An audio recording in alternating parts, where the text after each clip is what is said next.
All right, guys, what's up? My name is Richard Shepard from the Heroes of Music Institute. Today we are going to be talking about melody, man. Melody. As guitar players, we just.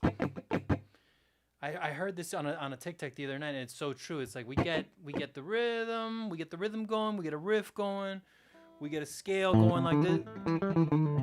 We get that going, and but melody is something that is I rarely hear about that when it comes to guitar. And what we're gonna do is, since we're this is gonna be mainly for beginners, although I think a lot of intermediate people, maybe some of you advanced guys, might be needing to hear this. But we're gonna be starting with tetrachords, and we're gonna be for those of you that don't know what a tetrachord is, it's a 4-note scale. It's the first 4 notes of any major scale that you know. And that's actually a Lydian tetrachord right there. It's the Greeks came up with it for tuning their lyres. This is it's all they had for hundreds of years. That's it. That's it. And then someone created the next invention of it being how about another tetrachord? How about another tetrachord? How about another tetrachord on top of it? And that creates the fifth, which creates our whole tonal system. Now, if that sounds like Greek to you, that's all right. Don't worry about it. Let's keep it very, very simple. Tetrachord 1, and then tetrachord 2. But let's look at the fingering. 1, 3. Now 1, 2, 4. 1, 3,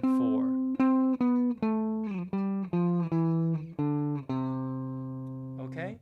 Now those are 2 tetrachords stacked on top of each other on one string. Spend some time getting that together. So I'll play a little backing track right here. Let's just play along. 1, 2, 3, 4. 1, 2, 3, 4. 1, 2, 3, 4. 1, 2, 3, 4. 1, 2. Switch positions.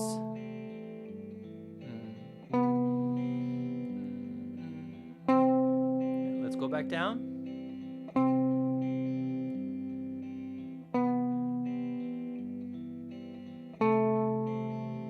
Switch positions.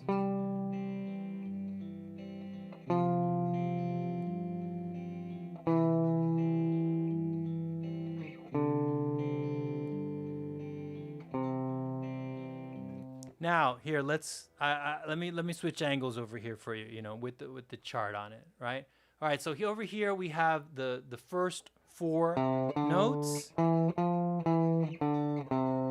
Right? That's our first tetrachord, and then our next tetrachord right above it.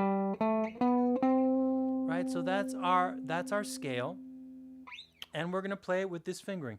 Fingering 1, 3, then shift 1, 2, 4, then another shift 1, 3, 4. Then let's go back down 4, 3, 1, 4, 2, 1, 3, 1.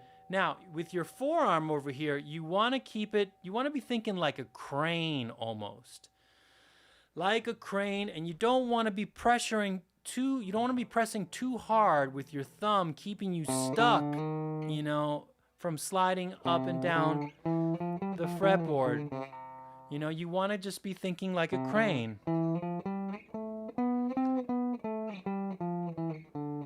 I started playing a lot of piano recently, and a lot to get fast on the piano, you kind of have to think of your arm in a similar way, where you're moving it across the piano. So with our left hand, we want to be thinking, with this particular exercise, we want to be thinking very similarly. Our forearm is moving us along nice and evenly. Okay, let me get back over there. Different angle. Okay, let's try it again. Let's try quarter notes this time around, okay? Every time we count, we're playing, okay? 1, 2, 3, 4. 1, 2, 3, 4. 1, 2, 3, 4. 1, 2, 3, 4. Okay? Now, there's all kinds of stuff we can start doing with that, okay? So this particular chord that I have right here on the track is a C chord, right? This chord has 3 notes in it, C, E, and G, right? So the notes of our scale are C, D, E, F, G, A, B, C, right? So when we're playing this chord C, any C, E, or G that we play is going to sound good, right? It's going to agree. It's going to be consonant with the chord. So let's try that. C, E, G, C, E.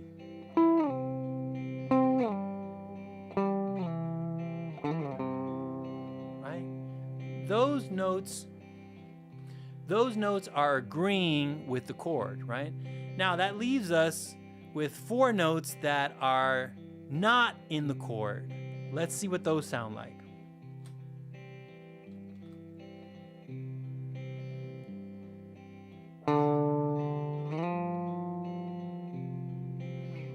D, F, A. Ooh, again.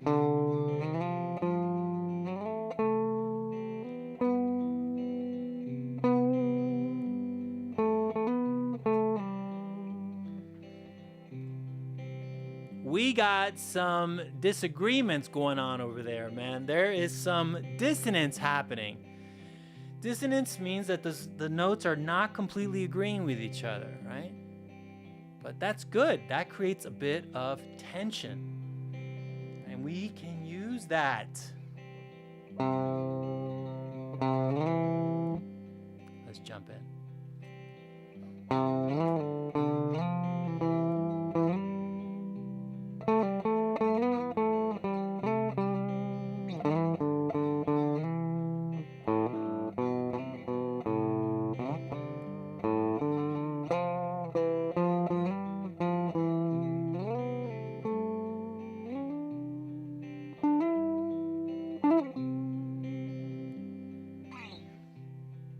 Now I'm adding all kinds of like articulations. There's some slides, some hammer-on, some pull-offs. But there's all kinds of juicy stuff that we can use there, right? All kinds, you know? Feel free to experiment with as much of it as you want. You can also start, speaking of articulations, you can start adding slides. You can use little half note slides, whole note slides, sorry, and half notes. You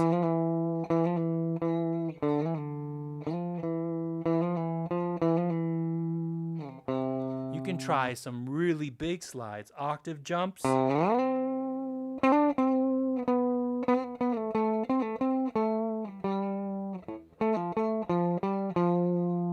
Right here, I'm doing like 2 whole steps pull-offs, right?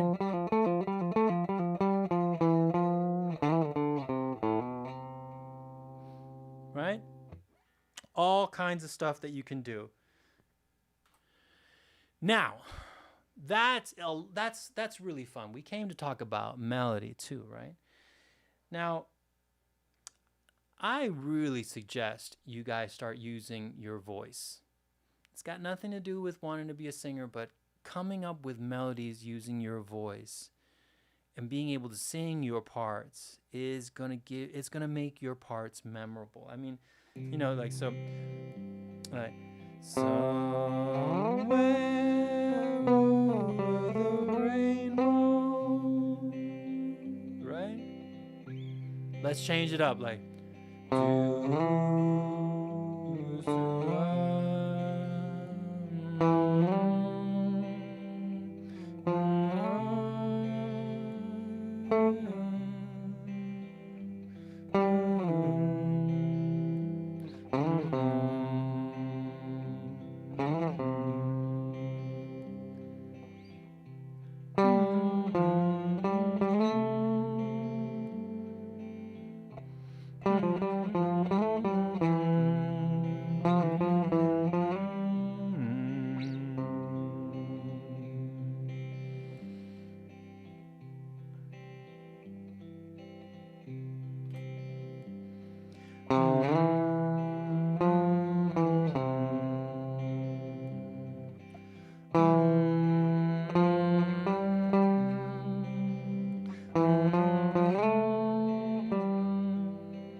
So much stuff. So much stuff you can do. So many possibilities, right? Now, another reason why you want to use your voice is because it really starts teaching you phrasing, man. You could learn a lot from wind players. And, vocalists, we only have a certain amount of breath in each particular phrase. And that will introduce space in your guitar playing. Believe me, as soon as I understand, as soon as we learn the pentatonic scale, it's just like,